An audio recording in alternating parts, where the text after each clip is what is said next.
할렐루야. 4월 26일 금요일 묵상 말씀을 시작하겠습니다. 부활하신 예수님, 죽음 없이는 부활이 이루어질 수 없습니다. 예수님의 육신이 돌아가셨기 때문에 예수님이 부활했다. 왜? 예수님 살아계시니까. 예수님은 돌아가지 않으셨습니다. 육은 분명히 십자가에 못 박혀 돌아가셨는데, 운명하는 모습을 보았는데 예수님은 다시금 제자들에게 나타나셔서 하나님의 역사를 이어가 달라, 이 복음을 꼭 전해달라 라는 말씀을 남기셨습니다. 그리고 성령이 오신다, 성령이 함께 하신다, 이 말씀을 하셨습니다. 성령이 오신다. 예수님 살아생전에 하나님이 오신다, 하나님이 오셨다, 하나님이 함께하고 계신다, 하나님이 너희 안에 있다, 이 말씀을 하셨습니다. 그리고 예수님이 돌아가시고 나서 제자들에게 나타나셨을 때는 성령이 다시 온다 했습니다. 성령을 보낸다 했습니다. 무슨 뜻일까? 예수님 살아생전에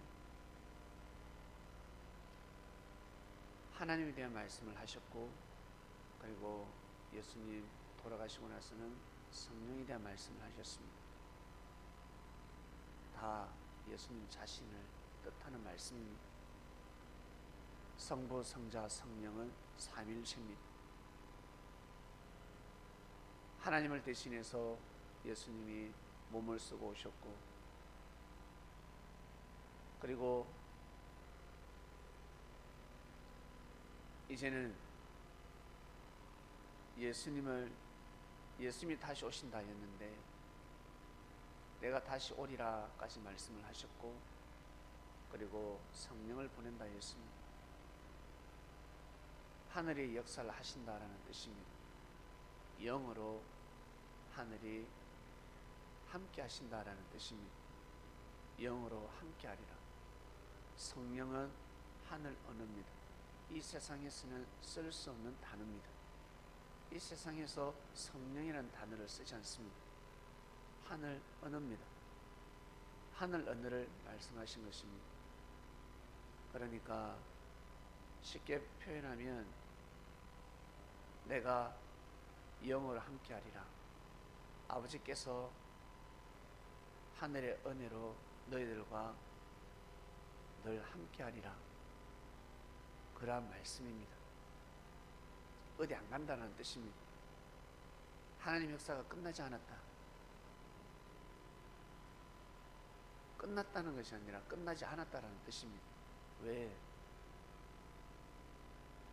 예수님은 분명히 돌아가셨는데,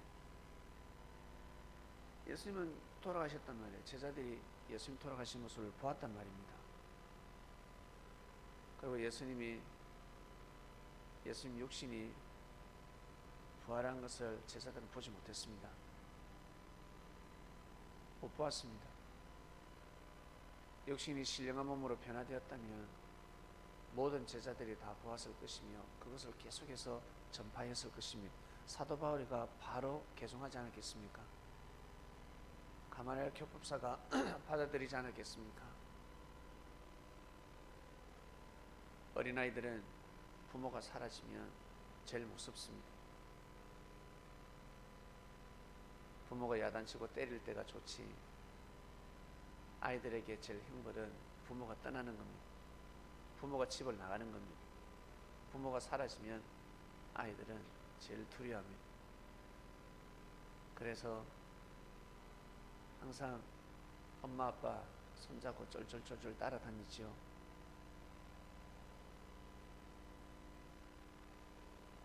예수님 돌아가셨기 때문에 더 이상 예수님은 제자들과 함께 할 수 없었습니다. 육으로는 함께 할 수 없습니다. 육의 모습을 가지고서는 함께 할 수 없습니다. 예수님이 사역하실 때는 육신을 가지고 역사를 하실 때는 제자들이 늘 볼 수 있었습니다. 마음만 먹으면 볼 수 있었고 상담할 수 있었고 기도받을 수 있었습니다. 말씀을 수시로 무시로 들을 수 있었습니다. 그런데 예수님이 가시고 나서는 볼 수 없습니다. 보고 싶다 해서 볼 수 없고 느낄 수 있다고 해서 느낄 수 있는 것이 아닙니다. 말씀을 듣고 싶다 해서 들을 수 있는 것이 아닙니다.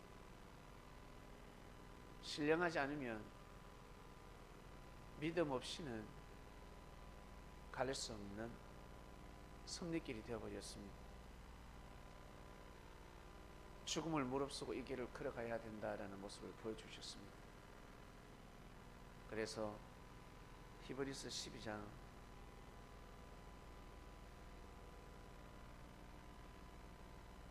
12장인가요? 11장입니다. 히브리서 11장 35절에 보면 더 좋은 부활을 얻기 위해서 악행을 받았다라고 기록하고 있습니다. 더 좋은 부활을 얻기 위해서 많은 여자들이 더 좋은 부활을 얻기 위해서 악행을 마다하지 않았다 하였습니다. 악행을 피하지 않았다는 것입니다. 고통을 피하지 않았다는 것입니다. 시련과 어려움을 피하지 않았다는 것입니다. 돌로 치는 거 아프잖아요. 돌로 쳐도 부인하지 않았습니다. 톱으로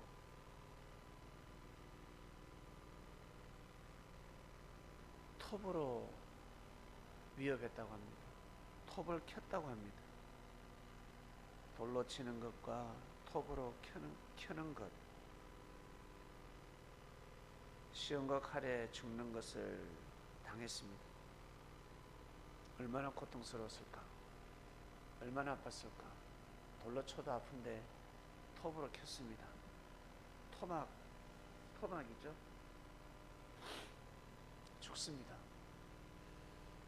이 정신을 이어받은 칼빈, 종교개혁 때 스위스 제네바에서 사람들을 톱으로 켰습니다.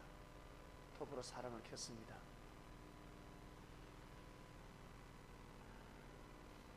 자기의 교리를 부정하는 사람들, 삼일체를 부정하는 사람들, 하나님의 말씀에 손을 대는 사람들, 예수님은 믿는데, 하나님은 믿는데 어긋났다, 파가 다르다, 그러면 사람을 죽였습니다. 그냥 죽인 것이 아니라 껍데기를 벗겼습니다. 임산부도 죽였습니다. 그래서 그 사람은 관상이 잿빛합니다. 아주 잿빛합니다. 과연 그 시대에 많은 사람들이 어찌 칼빈을 종교개혁자를 할 수 있겠습니까? 예수님의 이름을 빙자하여 살인을 저지른 사단이라고 일각에서는 외쳤습니다. 그래서 지금 기독교를 연구하는 사람들은 이 칼빈을 통한 하나님의 역사는 사단이다라고 표현하기도 합니다. 어떻게 사람을 그렇게 죽일 수 있을까? 한두 명이 아닙니다. 20명이 아닙니다. 200명이 아닙니다. 수많은 사람들이 죽었습니다. 그리고 자기 자신의 절친도 교리가 다르다는 이유로 죽였습니다. 있을 수 없는 일을 자행하였습니다. 그러한 것을 보고 하나님이 없다, 예수님이 없다라고 할 수는 없습니다. 어렵고 힘든 시기 때 믿음을 지켜야 합니다. 악을 행하느냐, 선을 행하느냐, 힘들고 어렵지 않은 사람이 없습니다. 칼빈도 힘들고 어려웠겠죠. 그러면 자기 자신이 십자가의 길을 걸어가야지 왜 사람들을 죽입니까? 예수님 제자다운 모습이 아니었습니다. 자기가 그 길을 걸어가야 합니다. 그런데 많은 사람을 죽였습니다. 말이 종교개혁이지. 종교개혁을 왜 했겠습니까? 살인을 저지르니까 한 겁니다. 자행하니까 종교개혁이 일어난 겁니다. 그런데 칼빈 또한 천주교처럼 그러면 아니 되죠. 그런 일을 해버렸습니다. 이것은 남 이야기가 아니라 우리 개인적으로도 축소적으로 우리 삶 속에서 일어납니다. 여러분, 하나님의 뜻을 이룰 때, 하나님의 뜻을 이루고자 할 때, 그리고 예수님을 우리가 믿고 가지 않습니까? 어리고 힘들 때 어떤 결정을 내리십니까? 손에 피를 묻힙니까? 악인을 죽여도 죄가 되는 시대인데 혹시 선인, 의인을 죽이진 않습니까? 자기 생각과 다르다고 해서 짓밟아 버리진 않습니까? 그리고 힘들고 어려우면 이겨나갈 줄 알아야 하는데 더 좋은 부활을 얻기 위해서 그 길을 걸어갈 줄 알아야 하는데 피하진 않습니까? 믿음을 저버리진 않습니까? 아무도 모릅니다. 자기 자신밖에 모릅니다. 하늘밖에 모릅니다. 성민들은 자신에게 주어진 길을 묵묵히 걸어가야 합니다. 그래야 하나님의 은혜를 느낄 수가 있습니다. 하나님의 은혜를 받아야지만이 그 길을 걸어가는 것이 아니라 그 길을 걸어가다 보면 하나님의 은혜를 받게 됩니다. 묵묵히 그 길을 걸어가야 합니다. 하늘을 섬기는 삶을 살아가야 합니다. 절대 믿음을 저버려서는 아니 됩니다. 진정한 제자들은 믿음을 저버리지 않았습니다. 예수님이 가셨어요.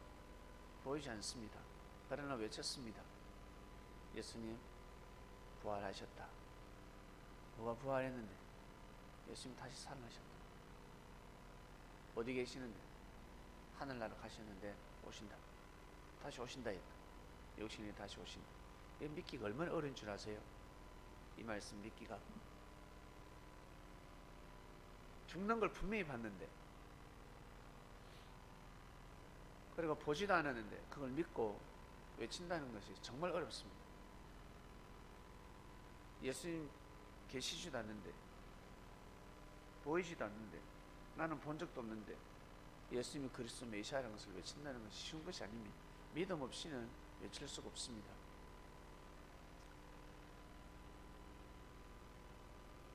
예수님이 육신 부활했다, 하늘로 가셨다, 이것을 믿기가 정말 어렵습니다.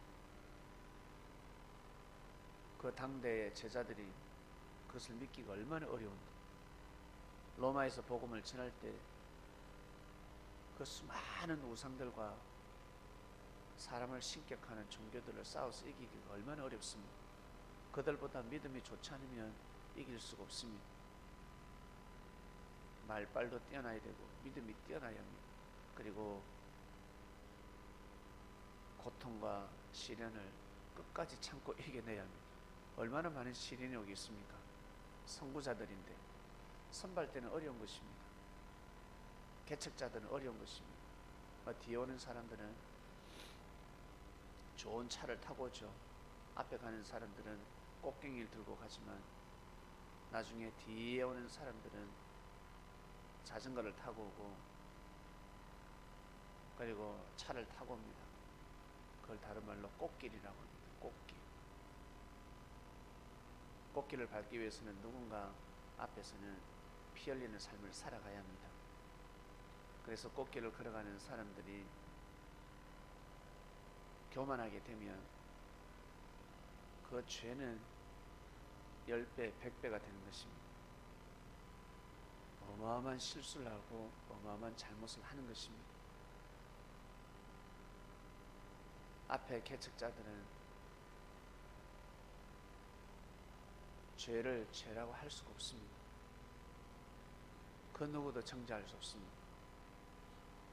이 땅의 독립을 향해서 뛰고 달렸던 사람들의 허물과 죄를 죄인이라 할 수 있습니까?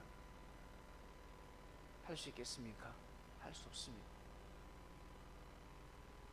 우리를 위해 헌신하고 우리를 위해서 그 길을 갔기 때문에, 생명까지 버렸기 때문에 절대 죄인이라 할 수 없습니다.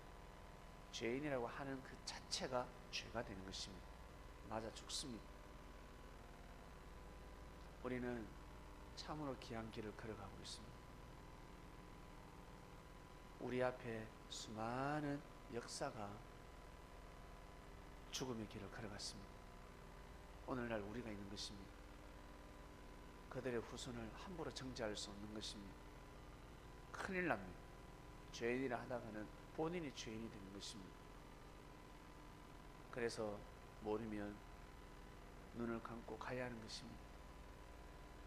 이번 주 말씀은 부활하신 예수님, 예수님이 부활하셨습니다. 성령으로 함께하고 계십니다. 하늘의 은혜로 함께하고 계십니다. 이것을 믿고 가셔야 합니다. 이것을 믿고 여러분 개개인의 인생을 묵묵히 걸어가시기를 주님의 이름으로 축원드립니다. 하나님 아버지 감사합니다. 오늘도 귀한 삶을 살게 하소서. 부활하신 예수님 저희들과 함께 하심을 믿고 이 길을 묵묵히 걸어갑니다. 하늘의 사랑의 메시지 말씀을 듣고 힘을 내고 이 모든 은혜를 다시금 하늘 앞에 영광을 돌리며 삶을 살아가는 성년이 되었습니다. 감사하고 또 감사하고 또 감사합니다.